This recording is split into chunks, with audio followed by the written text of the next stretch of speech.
The Afghan sun was a physical force at forward operating base Cobra, pressing down on everything like a massive invisible hand.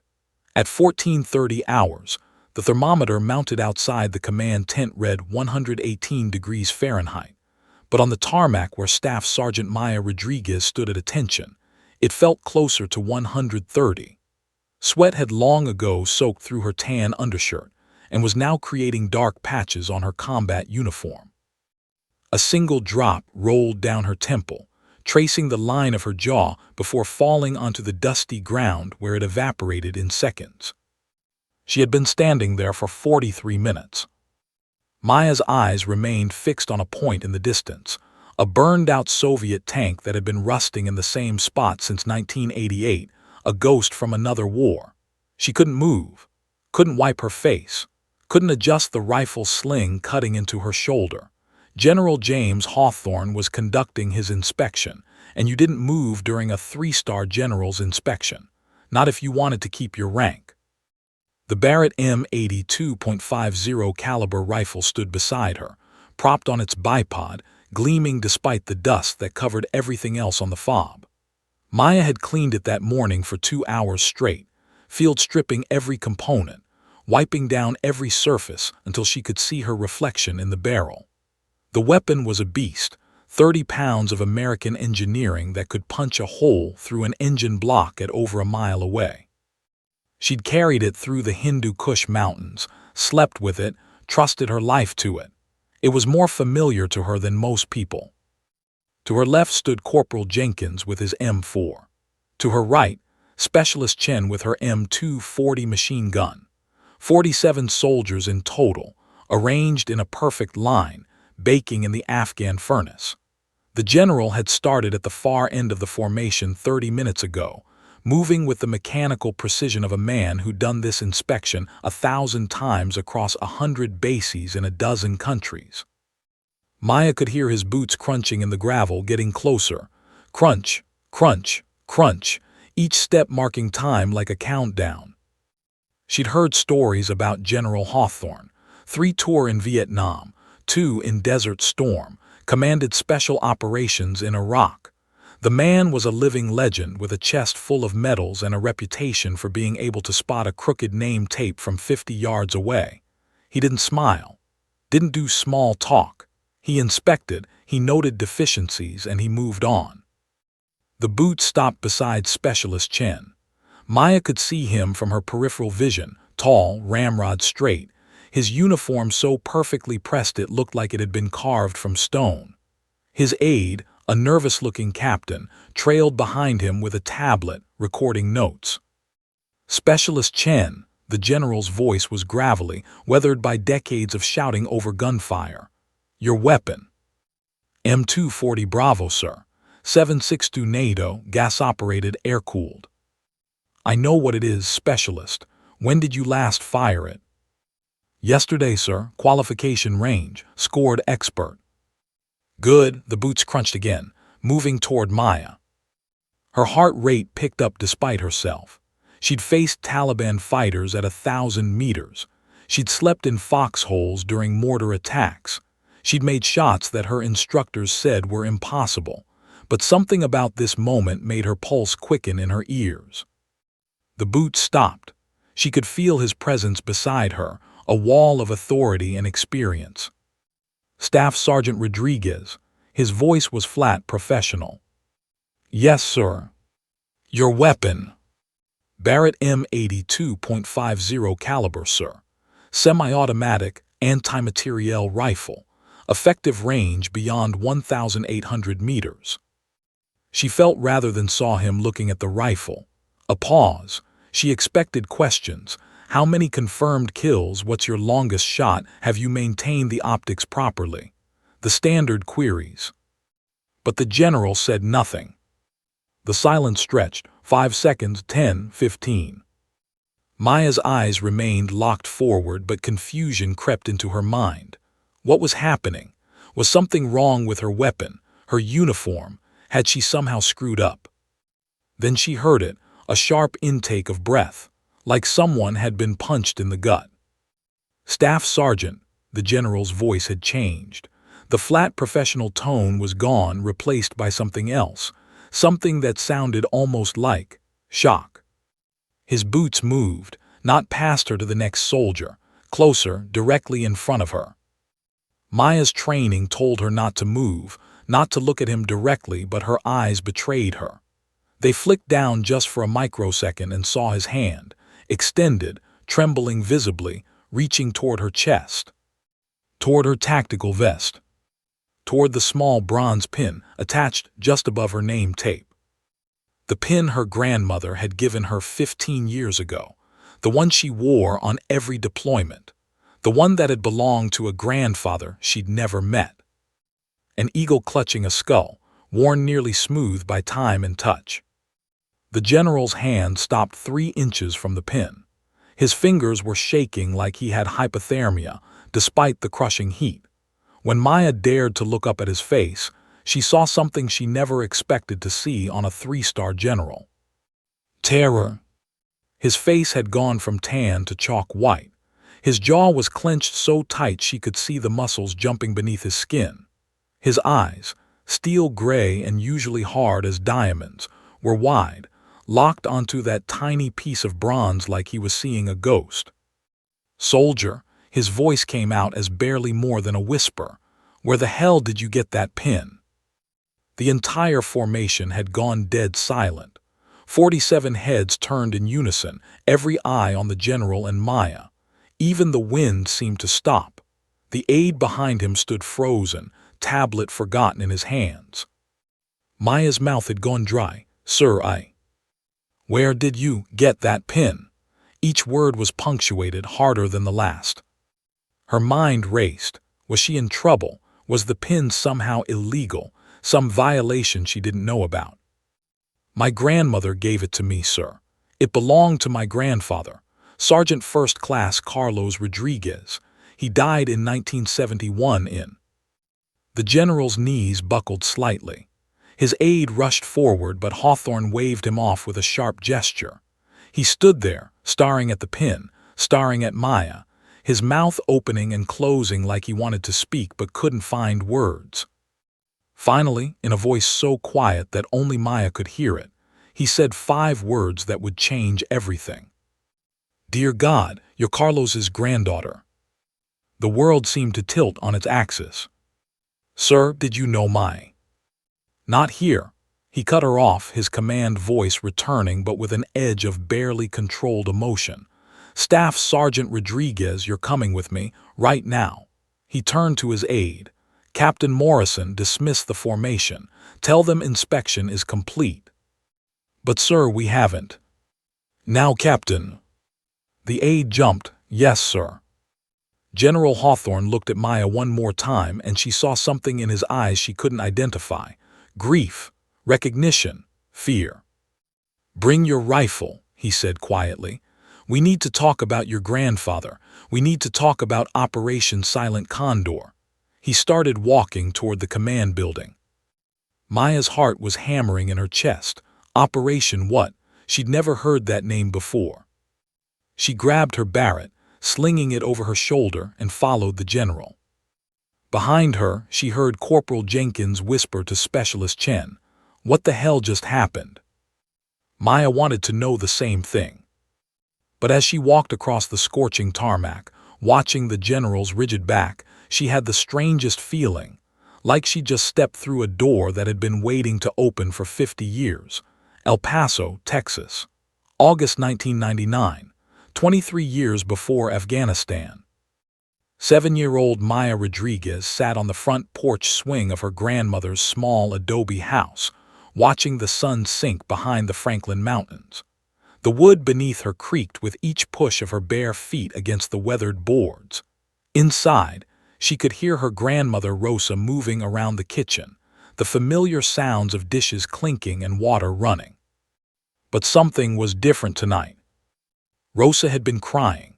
Maya had heard it through the bathroom door an hour ago, not loud sobs but quiet, broken sounds that made Maya's chest hurt. Her grandmother never cried. Not when Maya's mother left them 3 years ago. Not when the roof leaked during the monsoons. Not even when Mr. Hernandez next door said mean things about illegals, even though Rosa's family had been in Texas since before it was Texas. But today she had cried. Maya knew why. She'd seen the date circled on the kitchen calendar in red ink, August 15th. Beneath it, in her grandmother's careful handwriting, Carlos, 28 years. 28 years since something happened, something her grandmother never talked about. The screen door creaked open. Rosa stepped onto the porch, moving slowly, like she'd aged a decade in the last hour. She was 63 but usually had the energy of a woman half her age. Tonight, she looked every single year. In her weathered hands, she carried a small wooden box Maya had never seen before. "Abuela," Maya stopped the swing. "What's that?" Rosa didn't answer right away. She sat down beside her granddaughter, the swing groaning under their combined weight.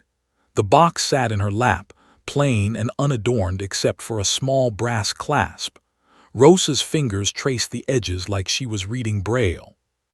"Maya mi corazon," Rosa's voice was thick with emotion.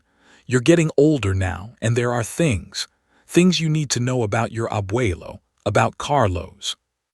Maya had seen exactly 3 photographs of her grandfather.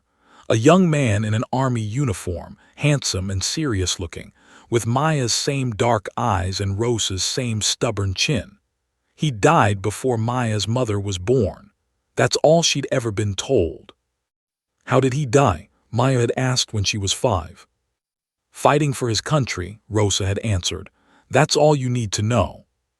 But tonight, apparently, there was more. Rosa's hands trembled as she opened the clasp. The hinges squeaked, a sound that said this box hadn't been opened in a very long time. Inside, nestled in faded red velvet, lay 2 items. A perfectly folded American flag, the kind they give to widows, and a small bronze pin shaped like an eagle clutching a skull. Maya leaned closer, fascinated. The pin looked old, worn smooth in places like someone had touched it over and over. The eagle's eyes were tiny chips of what might have been obsidian. Despite its age, it had an aura of importance, of weight beyond its size. "What is it?" Maya whispered. Rosa's fingers hovered over the pin but didn't touch it. "This," her voice cracked, "belonged to your grandfather, Carlos Rodriguez, Staff Sergeant Carlos Rodriguez. He gave it to me the night before he left. March 14th, 1971. She fell silent, lost in memory. Maya waited, holding her breath. "We were sitting right here," Rosa continued, her eyes distant. "On this same porch swing. He was in civilian clothes because the army told him he couldn't wear his uniform, couldn't tell me where he was going, couldn't tell me when he'd be back." A tear rolled down her cheek. "All he could say was that it was important, that it was dangerous, that he loved me more than anything in this world." Maya felt tears starting in her own eyes, though she didn't fully understand why. "He pulled this pin out of his pocket, pressed it into my hand. His hands were shaking. I'd never felt him shake before. He was the bravest man I knew." Rosa finally touched the pin just with one finger. "He said, 'Rosa, I need you to keep this safe. If I don't come home, and if we have a daughter, and if she ever wants to join the army, you give this to her. You tell her it's important. You tell her someone will recognize it someday.'" "I don't understand," Maya said. "Recognize it how?" "I don't know, Mija. I've never known." Rosa's voice turned bitter. 3 months later, 2 army officers came to our door. They said Carlos died in combat. When I asked where, they said classified. When I asked how, they said classified. When I asked to see his body, they said it was impossible. They gave me this flag and told me he was a hero. Then they left." But didn't you ask more questions?" "Of course I did." Rosa's voice rose, then fell again. "I called everyone. I wrote letters. I went to Fort Bliss and demanded answers.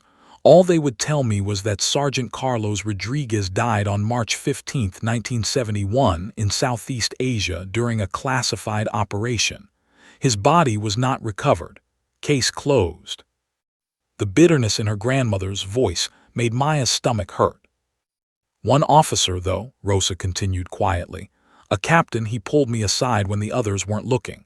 He was young, couldn't have been more than 25. He looked at this pin and his eyes got real wide. He said, "Ma'am, your husband was part of something called the Condors. I can't tell you what that means, but I can tell you this. He was one of the best of the best. Keep that pin safe. Someday, someone will see it and they'll be able to tell you the truth." "Did anyone ever come?" Maya asked. "No, Mija, 28 years. No one ever came." The swing creaked in the silence. The sun was almost gone now, just a sliver of orange on the mountain peaks. Somewhere a dog barked. A car drove past, music thumping. Rosa turned to look at Maya, really look at her. "Your mother never wanted anything to do with the army. She hated that her father died in some secret war. She hated everything about the military. But you, Maya, you're different. You're like him." Maya blinked. "What do you mean?" "You're brave. You stand up to bullies at school. You don't cry when you fall off your bike. You ask hard questions." Rosa reached out and cupped Maya's face. "Your grandfather had that same fire in his eyes. I see it in you." "Abuela." "Listen to me carefully, Mija. I'm getting old. My heart isn't what it used to be. The doctors say I have maybe 10, 15 years if I'm lucky." She held up a hand when Maya started to protest. "It's okay. I've made peace with it. But before I die, I need to know that this pin, that Carlos's memory, is in the right hands." She picked up the bronze eagle, held it up to the fading light. It seemed to glow in the dusk. "I don't know if you'll ever join the army. I don't know if anyone will ever recognize this pin. But if you do, and if they do, I need you to promise me something." "What?" Maya's voice was barely a whisper. "Promise me you'll find out what happened to your grandfather. Promise me you'll honor whatever he died for. Promise me you won't let him be forgotten like some number in a file cabinet somewhere." Rosa pressed the pin into Maya's small palm. It was warm from her grandmother's touch, and heavier than Maya expected. She could feel the edges of the eagle's wings, the curve of the skull it clutched. "I promise, Abuela," Maya said, her voice stronger now. "I promise." Rosa pulled her granddaughter into a fierce embrace, and they sat there on the porch swing as the stars came out, holding each other, and a mystery that had waited 28 years for an answer. Maya didn't know it then, but that night changed the entire trajectory of her life. That pin would carry her through basic training when she wanted to quit, through ranger school when instructors told her she wasn't strong enough, through sniper training when everyone said women couldn't handle the pressure. And 23 years later, on a scorching tarmac in Afghanistan, that pin would make a general's face go white with recognition. Carlos Rodriguez had been right about one thing: someone would recognize it someday. That day had finally come. Maya just had to survive the conversation that came next. Fort Jackson, South Carolina. June 2008, day 1 of basic training. Maya Rodriguez stood in a formation of 63 terrified recruits, her duffel bag at her feet, watching a drill sergeant pace back and forth like a caged panther. Staff Sergeant Marcus Vance was 6'4", 240 pounds of pure intimidation, with a voice that could strip paint off walls. "Listen up," his roar made half the formation flinch. "Some of you think you're tough. Some of you think the army needs you. Let me tell you something, the army doesn't need any of you. The army will break you, rebuild you, and maybe, just maybe, make you into something useful." Maya kept her eyes forward, her jaw clenched. In her pocket, wrapped in a handkerchief, was the bronze eagle pin. Her grandmother had made her promise not to lose it. She could feel its weight against her leg with every breath. "Rodriguez," the drill sergeant was suddenly in her face, so close she could smell his coffee breath. "You're what? 5'4", maybe 130 pounds soaking wet." 5'4", 128 pounds, drill sergeant. "And you think you can be a soldier?" "Yes, drill sergeant." "I think you're delusional." He moved to the next recruit, a tall blonde woman who looked like she might cry. "The army doesn't have time for weaklings, for quitters, for people who can't handle pressure." The next 9 weeks were the hardest of Maya's life. She woke at 4:30 every morning to Vance's screaming, ran until her lungs burned and her legs felt like concrete, did push-ups in the mud until her arms shook, crawled under barbed wire while machine guns fired live rounds overhead. Every night she collapsed onto her bunk, every muscle screaming, wondering if she'd made a terrible mistake. The other female recruits whispered at night, "This is insane. I'm going to quit. My recruiter lied to me." 3 of them did quit in the first 2 weeks. But Maya kept going. When her body wanted to stop, she'd think about her grandmother's face on that porch, about the promise she'd made. She'd reach into her pocket and touch the pin, feeling the eagle's wings, and somehow find the strength for one more push-up, one more mile, one more day. By week 8, something had changed. Her body had transformed. Lean muscle replaced softness, her reflexes sharpened, her mind hardened. On the rifle range, she scored expert on her first attempt. During hand-to-hand combat training, she took down recruits twice her size using leverage and technique. Staff Sergeant Vance pulled her aside after a particularly brutal obstacle course. She'd finished in the top 5 overall, beating 40 male recruits. "Rodriguez," his voice was quieter now, almost respectful, "why are you really here?" "My grandfather was a soldier drill sergeant. He died in combat. I want to honor his service." Vance nodded slowly. "What unit?" "I don't know, drill sergeant. It was classified." Something flickered in his eyes. "Classified, huh? Must have been something special." He paused. "You've got potential, Rodriguez, real potential. After basic, you should think about Ranger School, infantry, special operations track." Maya's heart skipped. "Drill sergeant, women can't be rangers." "Not yet, but they will be. And when that door opens, you should be the first one through it." Fort Benning, Georgia, April 2015, Ranger School, Day 47. Maya lay face down in red Georgia clay, her body trembling with exhaustion. She was one of 3 women in a class of 165 candidates. The other 2 had quit, one during the first week, the other during the brutal mountain phase. Now it was just Maya and 162 men, most of whom didn't think she belonged there. RODRIGUEZ, Staff Sergeant Kyle Dixon stood over her, his boots inches from her face. "Get up." She pushed herself to her knees, then her feet. They'd been training for 18 hours straight, hadn't slept in 42 hours, hadn't eaten a real meal in 3 days. This was the stress phase, designed to push candidates beyond their breaking point.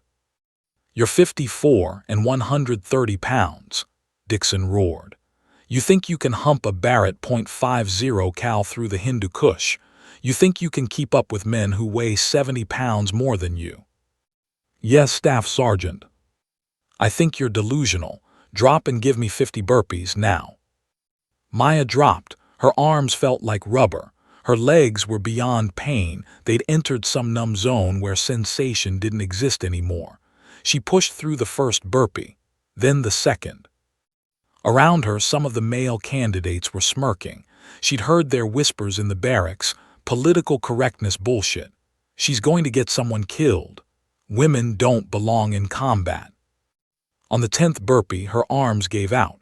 She face-planted into the mud. "Get up," Dixon screamed. She couldn't. Her body simply wouldn't respond. For the first time since basic training, tears pricked her eyes. Maybe they were right. Maybe she didn't belong here.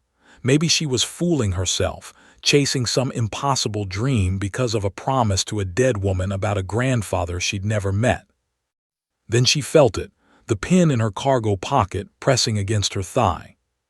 Her grandmother's voice echoed in her memory. "Promise me you won't let him be forgotten." Maya's fingers dug into the mud. With a roar that came from somewhere deep inside her, she pushed herself up, continued the burpee, then another, and another. By the 30th burpee, her vision was tunneling. By the 40th, she was running on pure will, but she finished all 50. When she stood at attention, covered in mud and sweat, Dixon got close to her face. Why didn't you quit, Rodriguez? Because my grandfather didn't quit, Staff Sergeant.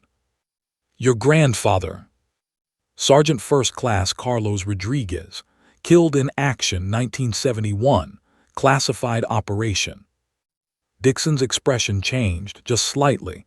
Classified, huh? What unit? Unknown, Staff Sergeant. All I have is a pin he left behind. Show me. Maya pulled out the handkerchief, unwrapped the bronze eagle.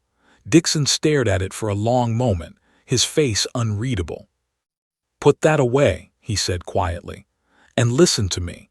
I don't know what unit your grandfather was in, but if it was classified in 71, it was probably M82 or something similar. Those men were the baddest of the bad. You understand? Yes, Staff Sergeant. So here's what you're going to do. You're going to finish this course. You're going to become a ranger. And then you're going to volunteer for sniper school. Because if your grandfather was operating in classified units, he was probably a sniper or recon specialist. And you're going to honor his legacy the right way. Copy. Yes, Staff Sergeant. Maya graduated Ranger School on June 19, 2015. One of the first women to ever complete the course. The pin was in her pocket during the graduation ceremony. Fort Benning, Georgia, Sniper School, September 2015. Rodriguez, hold your breath and tell me what you see at 800 meters. Master Sergeant Tom Chen stood behind Maya as she peered through the scope of a .300 Win Mag rifle. They were on the advanced marksmanship range, and Maya had been there for 6 hours, learning to read wind, mirage, and atmospheric conditions. I see the target oscillating, wind from left to right approximately 8 miles per hour. Mirage indicates rising heat. Elevation will drop the round approximately 32 inches at this distance. Adjustments. 3 minutes right for wind, up 4 clicks for elevation drop. Take the shot. Maya settled into her position, controlled her breathing, found her natural respiratory pause, felt the trigger break clean and smooth. 800 meters downrange, the steel target rang with a perfect center hit. Chen whistled low. Rodriguez, I've been teaching snipers for 15 years. I've never seen anyone read wind like you do. It's like you can see it. Maya smiled slightly. In her pocket, the eagle pin seemed to pulse with warmth. Maybe I'm not the only one looking through this scope, Master Sergeant. Chen gave her a strange look but didn't press. Over the next 12 weeks, Maya's reputation grew. Her instructors called her uncanny.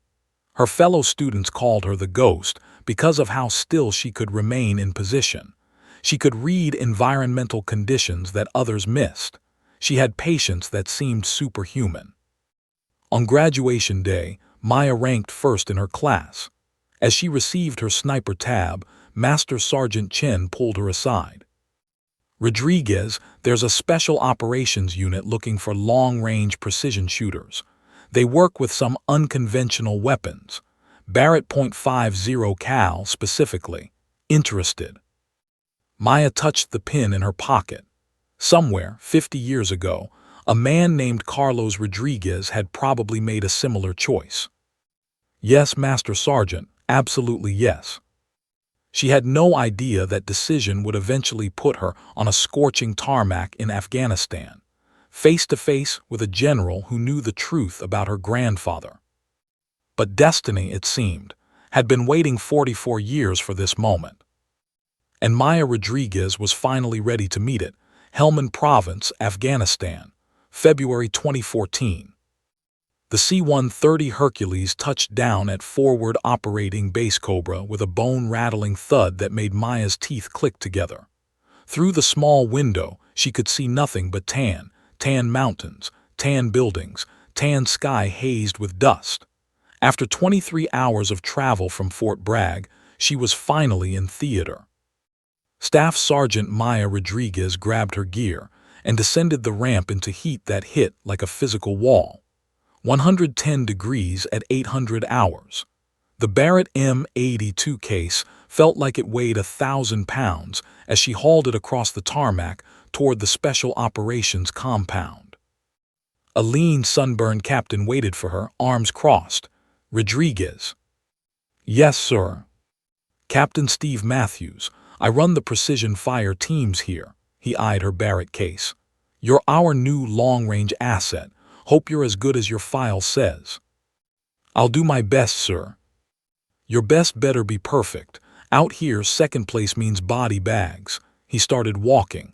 "Come on, I'll show you your hide site." The hide site was a fortified position on a ridge overlooking the valley.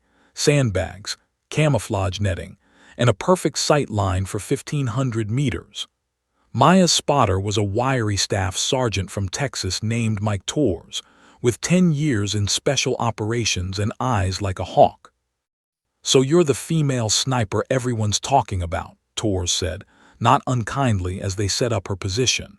"No offense, but out here, I don't care if you're male, female, or a trained monkey. I care if you can shoot." "Fair enough," Maya said, assembling her Barrett with practiced efficiency.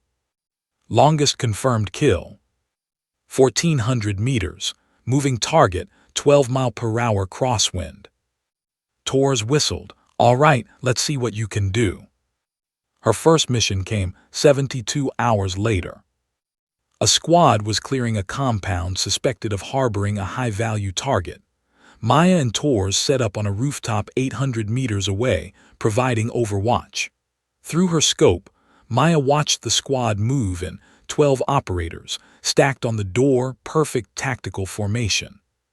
Then she saw it, a glint of metal on a rooftop 3 buildings over.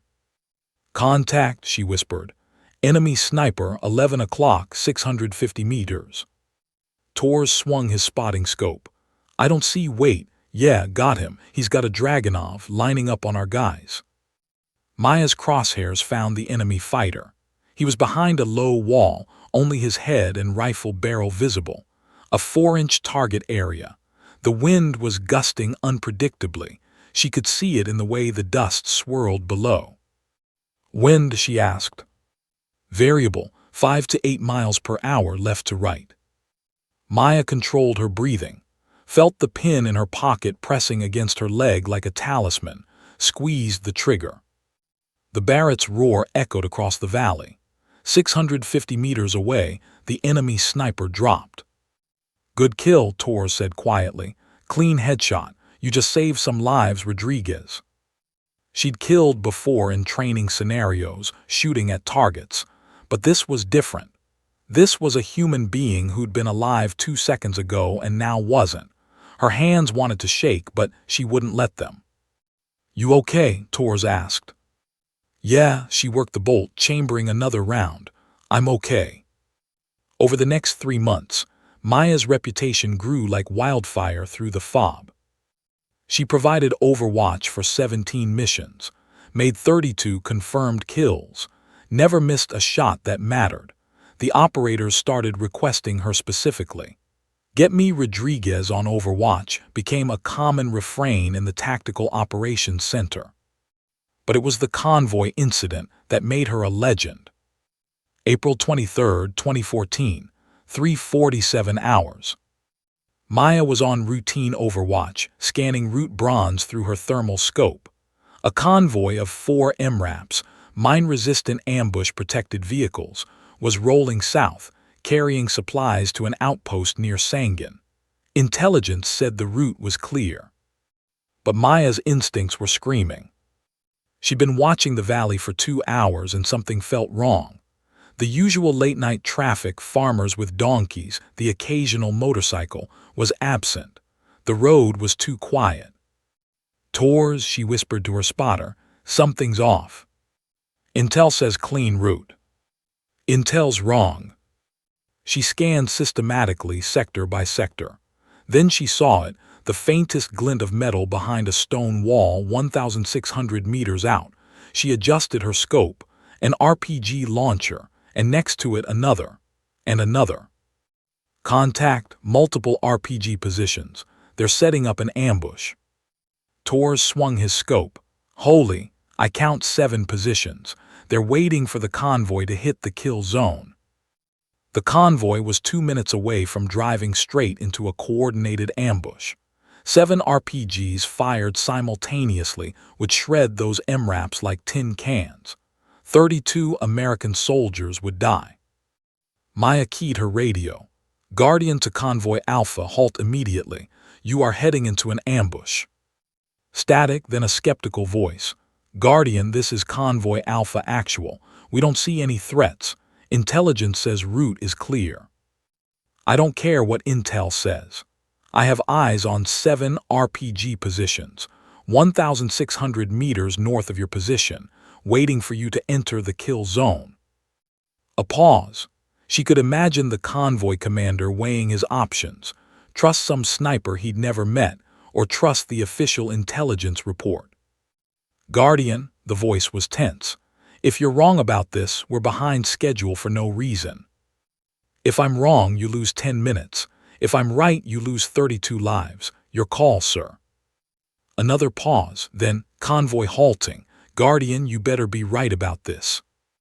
Maya's finger found the trigger. She controlled her breathing, feeling her heart rate slow despite the adrenaline flooding her system. The pin in her pocket felt warm. Tors, call the shots. Wind 7 miles per hour left to right. Distance 1,620 meters. Temperature dropping. Elevation angle 12 degrees down. Maya made her adjustments. Found the first target, a fighter crouched behind the wall, RPG on his shoulder, watching the now stationary convoy with confusion. Send it, Tors whispered. The Barrett roared. The .50 caliber round crossed 1,620 meters in under 2 seconds. The first fighter dropped. Maya worked the bolt, found target 2, fired another hit. The remaining fighters realized they were under attack. They scattered, but there was nowhere to hide from a .50 cal at this range. Maya moved with mechanical precision, working the bolt, acquiring targets, firing. Each shot was perfect. Target 3, target 4, target 5. 2 fighters tried to sprint to a truck. Maya led them, accounting for their movement, double-tapped, both down. The 7th fighter was smarter. He dropped his RPG and was running in a serpentine pattern, trying to make himself a harder target. Maya tracked him, waiting for the moment his pattern would slow. There, she fired. Silence fell over the valley. All targets down, Tors said, awe in his voice. 7 shots, 7 kills under 3 minutes. Rodriguez, that was. Guardian to Convoy Alpha, Maya interrupted, her voice steady. Threat neutralized. Route is clear. 7 enemy KIA. You can proceed. The radio crackled. Guardian, you just saved 32 lives. We're rolling now, but... The convoy commander's voice was thick with emotion. Thank you, whoever you are. Thank you. Tors was staring at her. How did you know? Intel said the route was clear. Maya thought about her grandfather, about how he must have had similar moments, seeing threats others missed, making impossible shots, saving lives while remaining invisible. She touched the pin in her pocket. I just knew, she said quietly. By sunrise, the story had spread through the entire FOB. The sniper who'd single-handedly stopped an ambush, who'd made 7 consecutive kills at extreme range in under 3 minutes, who'd trusted her instincts over official intelligence and been right. The convoy commander came to find her that afternoon. He was a grizzled major with 20 years in service. He stood at attention and saluted her. Staff Sergeant Rodriguez, my name is Major Daniels. You saved my life and the lives of 31 of my soldiers last night. His eyes were wet. I have 3 kids back home. Because of you, I'm going to see them again. I don't know how to thank you. Maya felt uncomfortable with the attention. Just doing my job, sir. No, you did something extraordinary. He held out his hand. From now on, you've got a new call sign, not Rodriguez, Guardian, because that's what you are, our guardian angel. The name stuck. Within a week, everyone on the FOB knew Guardian. The female sniper with the .50 cal who could see threats that didn't exist and make shots that shouldn't be possible. Who wore a strange bronze pin on every mission and never, ever missed when it counted. Maya wore the name with pride, but she knew the truth. She wasn't alone out there. Every time she looked through that scope, she felt her grandfather looking with her. 50 years apart, 2 generations, but somehow connected through a small piece of bronze and a shared calling to protect others. The eagle was still flying. And 3 months later, it would lead her to a general who could finally tell her why. Kandahar Province, Afghanistan. July 14, 2014, 5:23 hours. Maya had been lying motionless in the same position for 6 hours. Her ghillie suit blended perfectly with the rocky ridge, making her invisible to anyone more than 10 feet away. The Barrett M82 rested on its bipod, barrel pointed toward a compound 1,847 meters downrange, just over a mile. Through her scope, she watched the operation unfold like a silent movie. 12 Special Forces operators were stacked outside the compound's main gate. Inside were 16 hostages, 4 American contractors who'd been kidnapped 3 weeks ago, and 12 Afghan children being used as human shields. Intelligence had tracked them to this location. The rescue had to happen now, before the hostage takers moved them again. Or executed them. Guardian, this is Overlord. The operations commander's voice crackled in her earpiece. QRF is in position. Assault team is ready to breach. Give me a status. Maya scanned the compound through her scope. 3-story building, reinforced walls, limited entry points. She could see movement in the windows, shadows of armed men. Guardian has eyes on target building. Count at least 8 armed hostiles. No visual on hostages yet. Copy, stand by for breach. Beside her, Torres adjusted his spotting scope. They'd been partners for 5 months now, and he could read her moods like a book. You okay? He whispered. 12 kids in there, Mike. Her voice was tight. If this goes wrong. It won't. These guys are the best. They better be. At exactly 5:30 hours, the assault team breached. The compound erupted in gunfire, the sharp crack of M4s, the deeper boom of AK-47s, the percussive thump of flashbang grenades. Through her scope, Maya saw operators flooding through the door, moving with practiced precision. Then everything went wrong. An enemy fighter appeared in a 3rd-floor window of the adjacent minaret, 150 meters from the compound. He was carrying a Dragunov sniper rifle and a radio. He dropped into a firing position, his barrel sweeping toward the assault team. Contact enemy sniper minaret 9 o'clock. Maya's voice was sharp. The sniper fired. Downrange, one of the operators stumbled and fell. The others scattered, taking cover, but they were pinned. Without cover fire, they couldn't move forward to the hostages or back to extraction. They were stuck in the kill zone. Guardian, can you take the shot? The operations commander's voice was urgent. Maya's mind raced through calculations. Distance, 1,847 meters. Wind, gusting between 9 and 12 miles per hour from the northwest. Temperature already 94 degrees and rising. Humidity, low. Elevation angle, 17 degrees down. And the target, the enemy sniper, was positioned behind a stone window frame. The opening was maybe 4 inches wide. Distance is extreme, she said, her throat tight. Target is partially concealed. Window opening is approximately 4 inches. Guardian, I need a yes or no. Can you make the shot? Through her scope, she watched the enemy sniper fire again. Another operator went down. The team was being systematically destroyed. Torres, she whispered, give me the wind. He was silent for a moment, reading the mirage through his spotting scope. Wind is variable. I'm seeing 9 to 12 miles per hour shifting.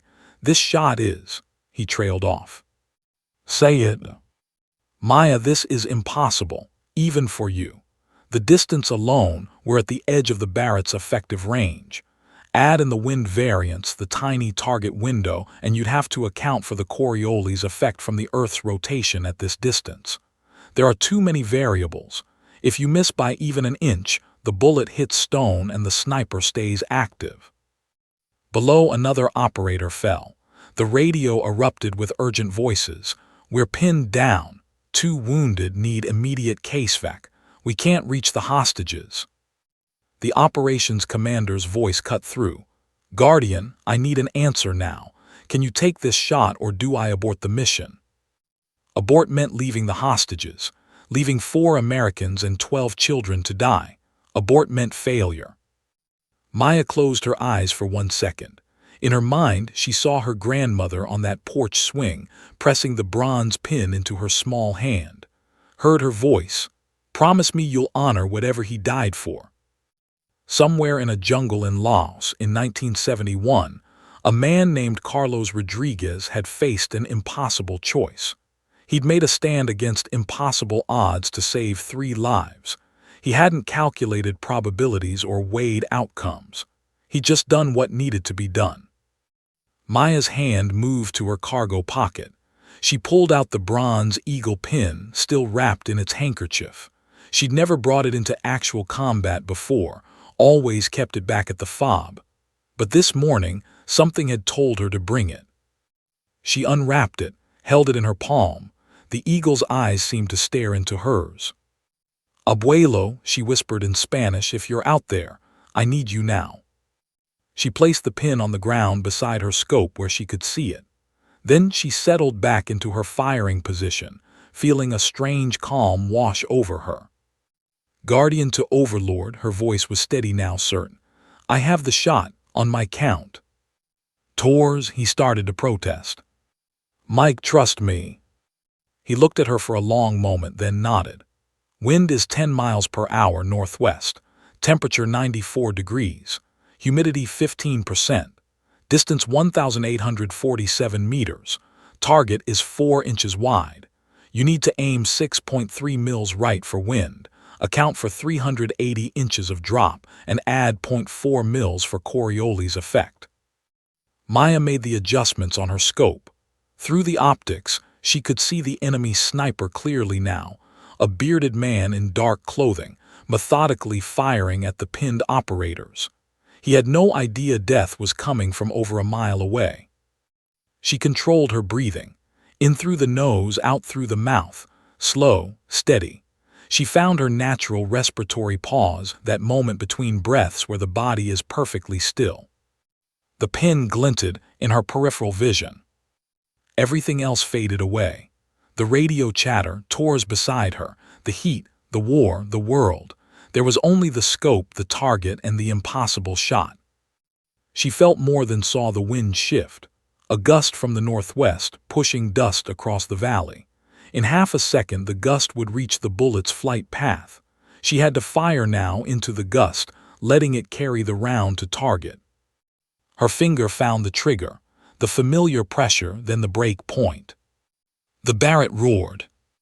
Time seemed to stretch. Maya watched through her scope as the .50 caliber round arced through the morning air.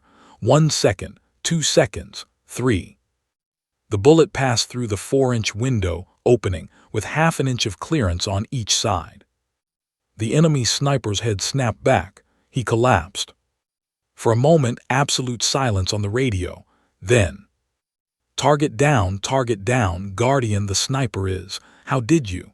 The operations commander's voice was shocked. "All elements move, execute the rescue." The assault team surged forward. Through her scope, Maya watched them clear the building room by room. 5 minutes later, hostages secure, all 16 alive, we're extracting now. Maya's hands were shaking. She lowered her face to the stock of the rifle and let out a breath she felt like she'd been holding for her entire life. Tors was staring at her with something like awe. "Maya, that shot. I've been doing this for 12 years. I've worked with the best snipers in the world. That shot should not have been possible." She picked up the bronze eagle pin, held it up to catch the early morning light. "I wasn't alone, Mike." "What?" "My grandfather. He was with me on that shot, I felt him. Torres didn't laugh, didn't dismiss it. He just nodded slowly. Then your grandfather just helped save 32 lives. 4 hours later, back at Fob Cobra, Maya was cleaning her rifle when a runner approached. Staff Sergeant Rodriguez, the rescued hostages want to meet you. She followed him to the medical tent. Inside were the 4 contractors, tired, bruised but alive, and 12 Afghan children, wide-eyed and scared but safe.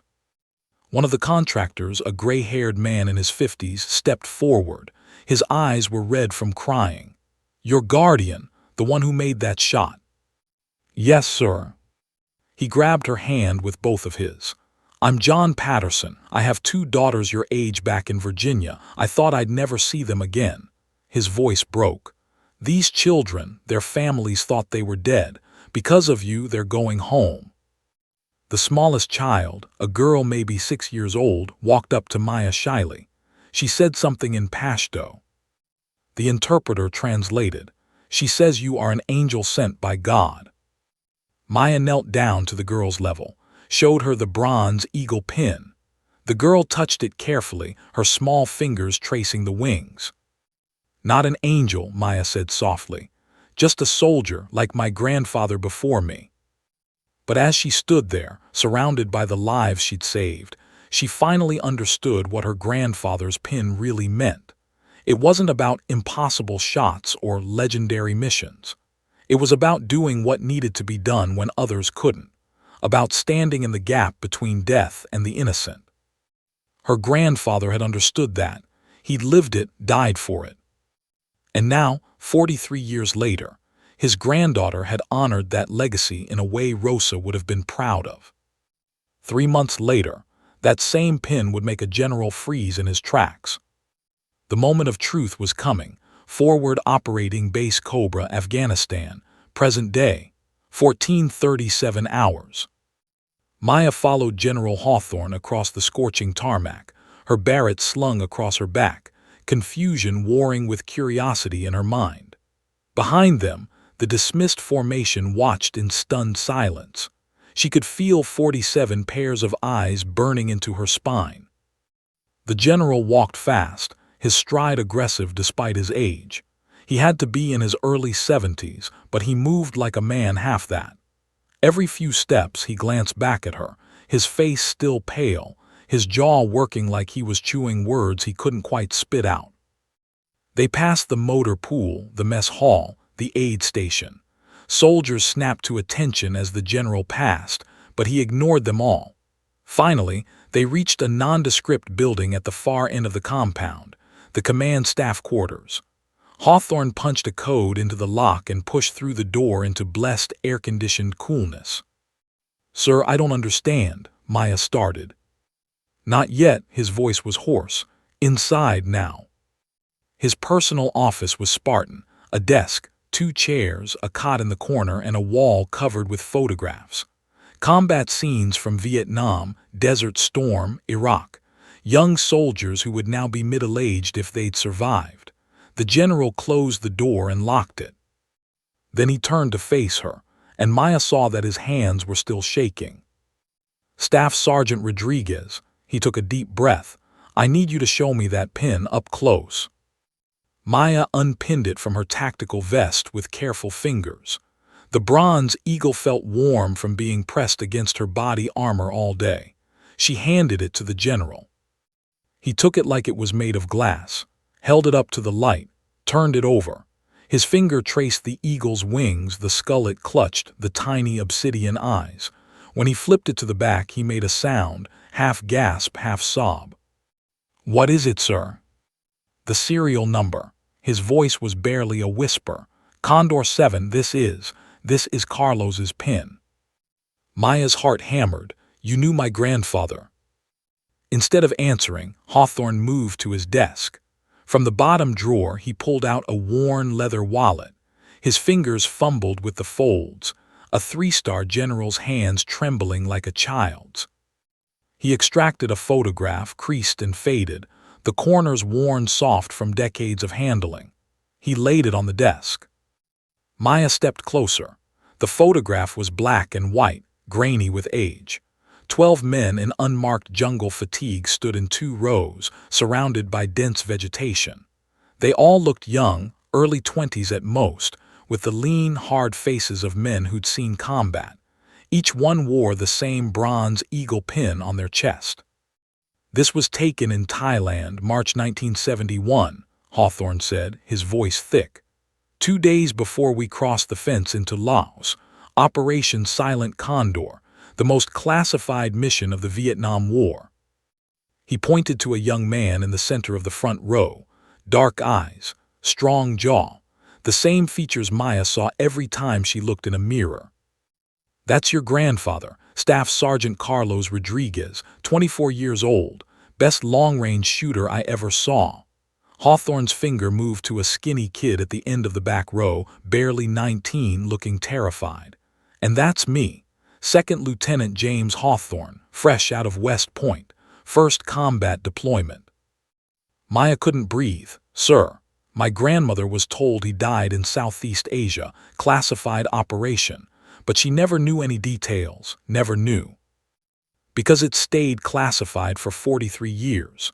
Hawthorne moved to his office chair and sat heavily, like his legs wouldn't hold him anymore. 12 men went into Laos. Only 3 came out alive. I was one of them, your grandfather. He's the reason I'm standing here today." The room spun slightly. Maya grabbed the edge of the desk to steady herself. "Operation Silent Condor was a deep reconnaissance mission," Hawthorne continued, staring at the photograph. "Our job was to track North Vietnamese supply routes through southern Laos, gather intelligence on troop movements, and if possible, call in airstrikes on high-value targets. We weren't supposed to engage unless absolutely necessary. We were ghosts, get in, get the intel, get out." He paused, his jaw clenching. "The intel was bad. We walked into a staging area for an entire NVA battalion. 300 enemy soldiers where there should have been empty jungle." "What happened?" Maya's voice was barely audible. "We were compromised on day 3. They hunted us like animals. We ran for 2 days straight trying to reach the extraction point. Lost 2 men the first day, 3 more the second day." His eyes were distant now, seeing a jungle half a century away. "By the 3rd day we were down to 7, wounded, out of ammo, being pursued by over 100 enemy soldiers who wanted us dead or captured." He looked up at Maya, tears streaming down his weathered face. "Your grandfather, Carlos, he was our scout sniper. He knew we weren't going to make it, not all of us, so he made a choice." Maya felt tears starting in her own eyes. "What choice?" "He told us to run, told us he'd buy us time." Hawthorne's voice broke. "I was the ranking officer. I should have ordered him to come with us. But I was 19 years old and scared out of my mind. And Carlos, he looked at me with these calm eyes, your eyes, and said, 'Lieutenant, get these men home. That's an order from the only one of us who's going to die today.'" "No," Maya whispered. "He took a position on a ridge overlooking the valley. Had maybe 40 rounds left for his rifle. The rest of us, 6 wounded men, we ran. And as we ran, we heard him firing. Single shots, precise, methodical. Every few seconds, another shot, another enemy soldier down." Hawthorne stood and walked to the window, staring out at the Afghan mountains. "I counted 73 shots. Then the shooting changed, became sporadic, desperate. He'd run out of ammunition, but he'd bought us almost an hour. We made it to the extraction point. The helicopter picked us up. 3 of us survived, me, Sergeant Marcus Webb, and Corporal David Chen." He turned back to face Maya. "We circled back trying to find Carlos. We saw the ridge. There were bodies everywhere, enemy soldiers scattered across the hillside, and at the top, we saw movement. Carlos. He was using his rifle as a club, fighting hand to hand. There were at least 30 soldiers surrounding him." Maya's hand flew to her mouth, suppressing a sob. "The pilot radioed that we were taking fire, that we had to leave. I screamed at him to go back to save Carlos, but it was too late. We watched as they overwhelmed him. We watched." His voice failed completely. He sat back down, covering his face with his hands. The silence in the room was suffocating.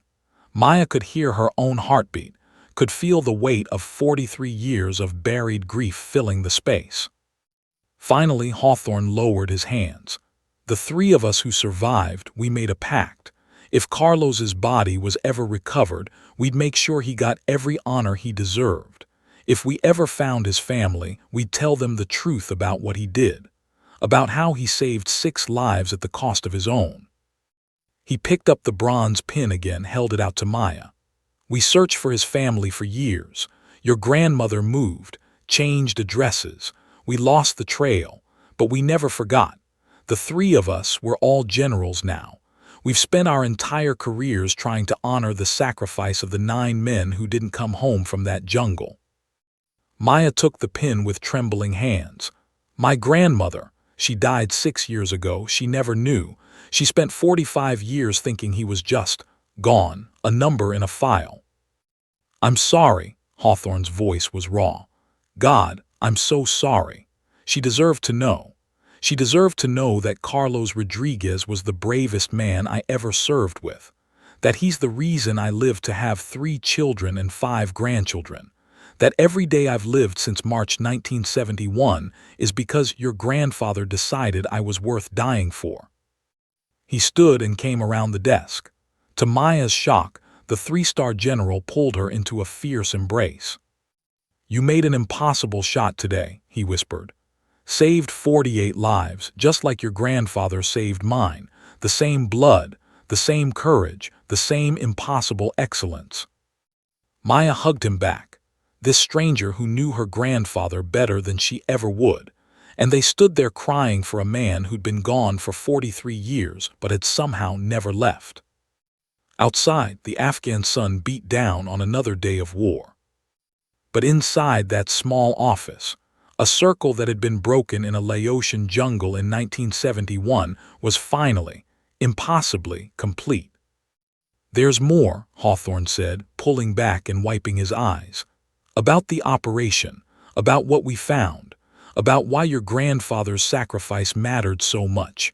And there's something else, something I've been trying to do for 40 years. Maya looked at him through her tears. What? Make sure the world remembers. Make sure Condor 7 gets the recognition he deserves. Will you let me tell you everything, the whole truth? Maya touched the bronze eagle pin, felt the weight of it, the history, the blood and sacrifice it represented.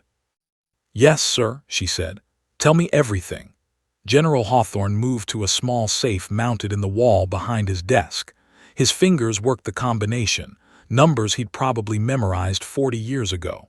The door swung open, and he pulled out a manila folder marked with faded red stamps, classified top secret EYES only. This file officially doesn't exist, he said, laying it on the desk. 3 copies were made, I have one. General Webb has one. General Chen has the 3rd. When we die, they're supposed to be destroyed. He looked at Maya. But before that happens, you need to see what's inside. He opened the folder. Inside were mission reports, hand-drawn maps, after-action reviews, and photographs. So many photographs. Operation Silent Condor was authorized at the highest levels of government, Hawthorne began, settling into his chair. March 1971. The Vietnam War was winding down. American troops were withdrawing, but intelligence suggested the North Vietnamese were building up massive supply routes through Laos and Cambodia for a final offensive. We needed eyes on the ground to confirm. He pulled out a map covered in red markings. 12 men, the best reconnaissance specialists the Army had. We weren't special forces, not officially. We were pulled from different units, given fake names, unmarked uniforms, and these pins. He touched the bronze eagle. They were made by a jeweler in Bangkok. Only 12 ever existed. They were our identification. If we got separated in the jungle, if we needed to verify identity, the pin was proof. Why an eagle and a skull? Maya asked. The eagle for America, the skull for death, because that's what we were, American death coming silently from above. He smiled grimly. Sounds dramatic now, but we were kids. It felt right at the time. He pulled out a photograph of the 12 men in full combat gear, faces painted, laden with equipment. We inserted by helicopter at 200 hours on March 12, 1971, dropped into triple canopy jungle 30 miles inside Laos. The mission was simple: move to 3 observation points, document enemy activity, radio reports back to headquarters, then extract on March 20th. What went wrong? Maya's voice was quiet. Everything. Hawthorne's face darkened. The intelligence was 6 months old. The lightly defended supply route we were supposed to observe. It was now a staging area for the NVA's 308th Division, 3,000 enemy soldiers. We walked right into their main camp on day 1. He pulled out a patrol report, the handwriting shaky, written by flashlight in a jungle. We tried to avoid contact, went aground for 18 hours while enemy patrols passed within meters of our position, but a local villager spotted us, reported us. By the morning of March 14th, we had tracker teams on our trail. Maya's hands clenched. This was the day her grandfather gave the pin to Rosa. He'd known he might not come back. We ran, Hawthorne continued. Tried to reach an alternate extraction point, but they had dogs, trackers, soldiers who knew that jungle better than we ever could. They picked us off one by one. Corporal Tim Hernandez shot in an ambush. Specialist Jeff Morrison stepped on a punji stake, got infected, died of sepsis. Lieutenant Carl Douglas took a round through the neck during a river crossing. He pulled out more photographs. Young men, smiling in earlier pictures, names that had become statistics. By March 16th, we were 7, all wounded, down to our last magazines of ammunition, being pursued by over 100 enemy soldiers who wanted us dead or captured for propaganda. Hawthorne's hands trembled as he turned pages. We reached a valley 20 kilometers from the extraction point. Carlos was on point, best eyes in the unit. He found a ridge with good sight lines, called us together. The general's voice dropped to almost a whisper. I can still hear his voice. He said, "Lieutenant, you need to get these men to that extraction point. I'll buy you time." I told him no. I was the officer, I should stay, but he said something I've never forgotten. What? Maya leaned forward. He said, "Sir, you're 19 years old. You have your whole life ahead of you. I'm 24.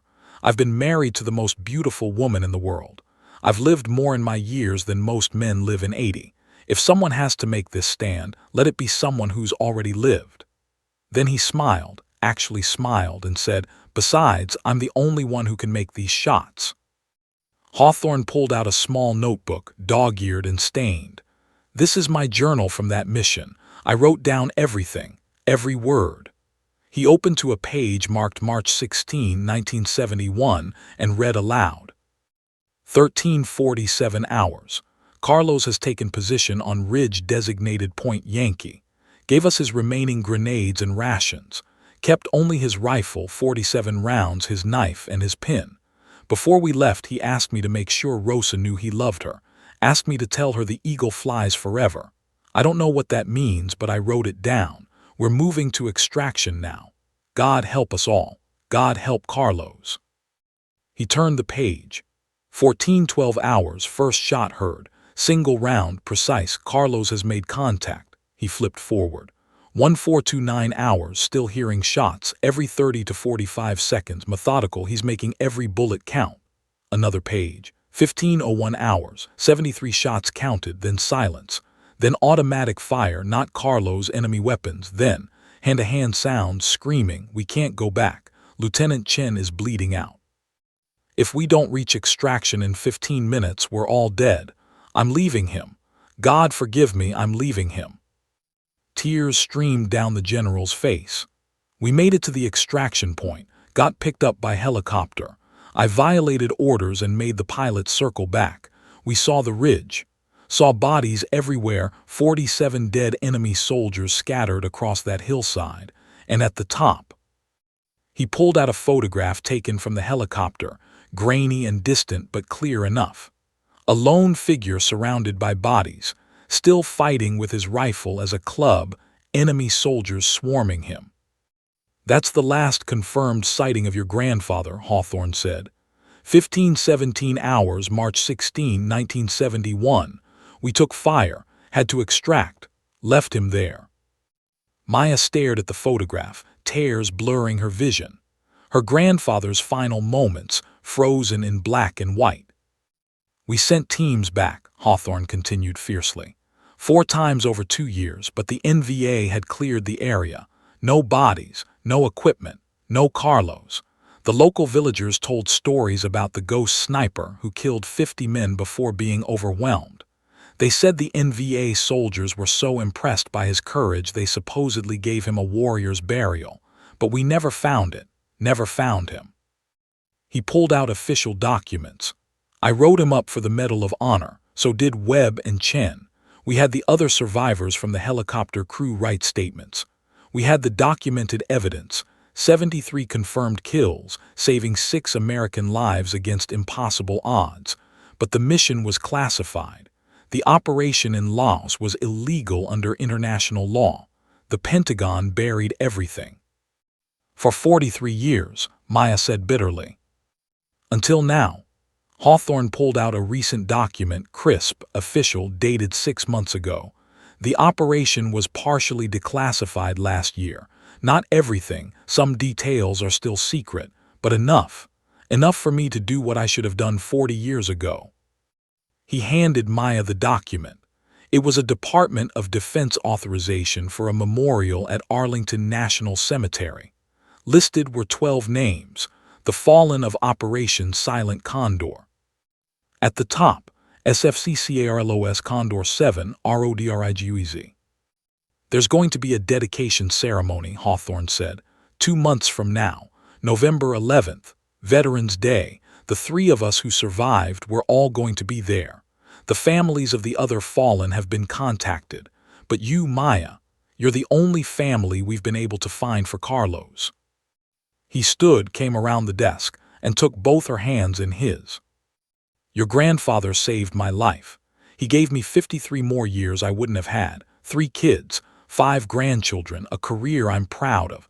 Every good thing in my life since March 16, 1971 exists because Carlos Rodriguez decided I was worth dying for.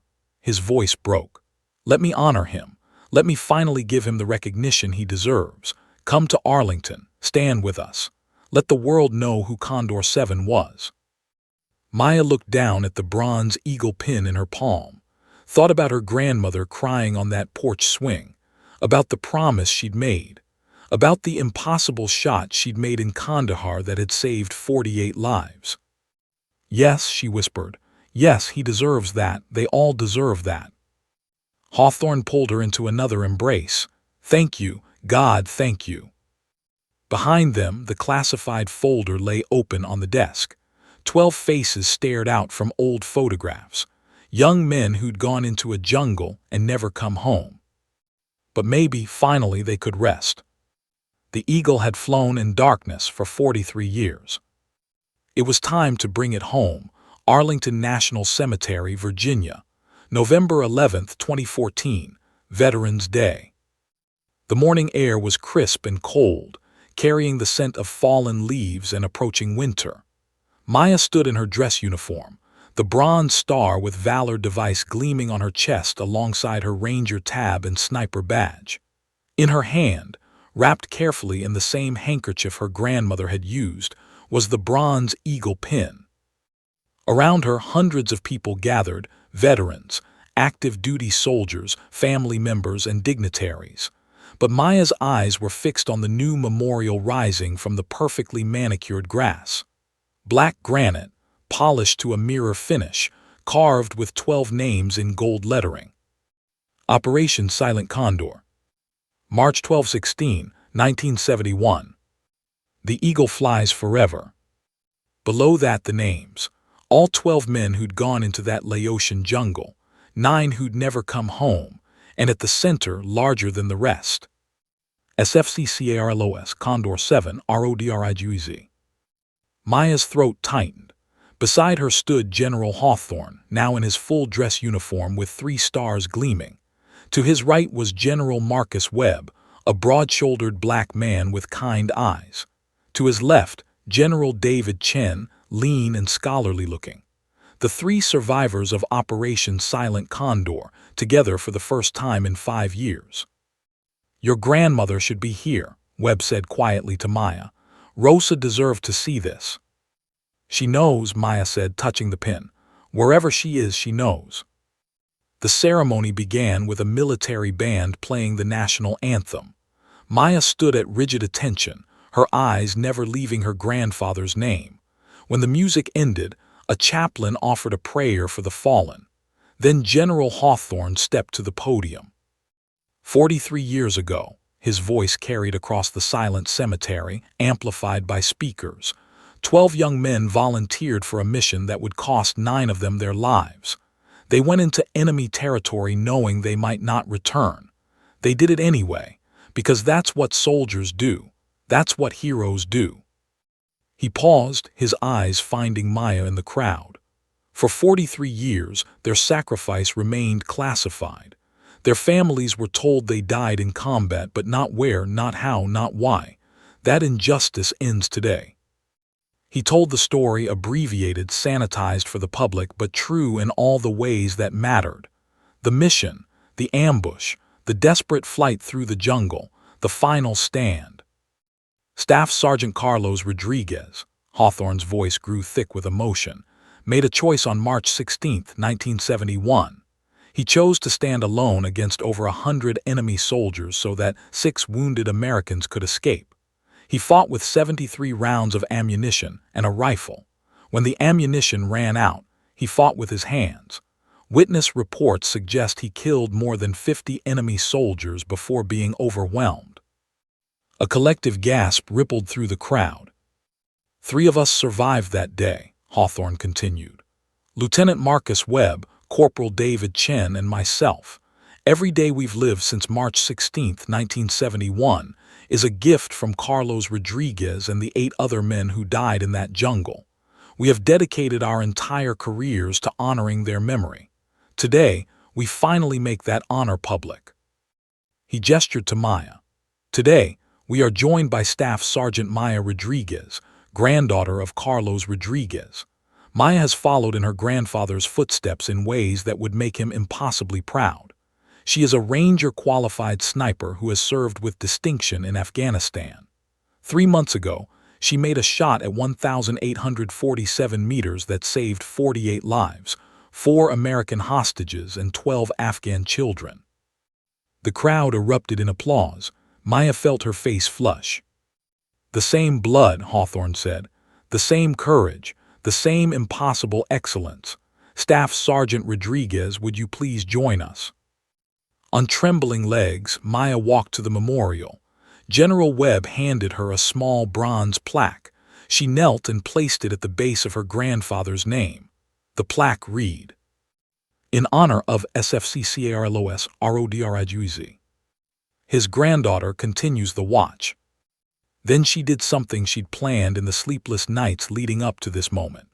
She unpinned her bronze star with Valor device from her chest.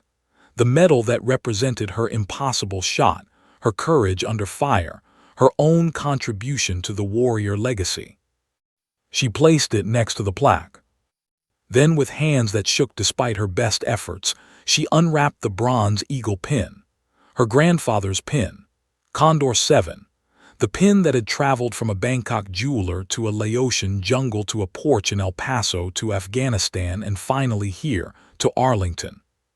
She placed it carefully on the granite, right beneath her grandfather's name. The watching crowd had gone absolutely silent. Maya stood and saluted, not the memorial but her grandfather, held the salute for a long moment. When she dropped her hand, tears were streaming down her face. "The eagle flies forever, abuelo," she whispered. "I kept my promise." General Chen stepped forward with a triangular case. Inside was a folded American flag, not the one Rosa had received 43 years ago, but a new one, flown over the Capitol building in honor of Carlos Rodriguez. He presented it to Maya with formal precision.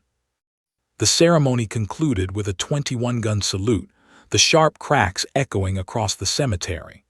Then a bugler played taps, the mournful notes carrying across the headstones of thousands of other fallen warriors. As the last note faded, something extraordinary happened. From the back of the crowd, a woman in her 70s stepped forward. She wore a faded army jacket and carried a small wooden box. Behind her came a young man in marine dress blues, then an elderly couple, then more people, 12 families in total. The families of the other fallen condors. One by one they approached the memorial. One by one they placed mementos, photographs, medals, letters, personal effects. The memorial became a shrine of remembrance, 12 lives honored, 12 stories finally told. Maya watched through tears as the old woman, the widow of Corporal Jeff Morrison, placed a wedding photo beside her husband's name. The Marine, grandson of Lieutenant Carl Douglas, left his dog tags. An elderly man, brother of Specialist Tim Hernandez, knelt and wept openly. They had all been waiting, all carrying their own versions of Rosa's grief. And finally, after 43 years, they had answers. General Hawthorne stood beside Maya. "Your grandfather's pin, you're leaving it here." Maya shook her head. After the ceremony ended and the crowds dispersed, she retrieved both items, the pin and her bronze star. "No, sir, I have a better idea." 10 years later, Fort Benning, Georgia, 2024. Master Sergeant Maya Rodriguez stood before a new class of sniper candidates.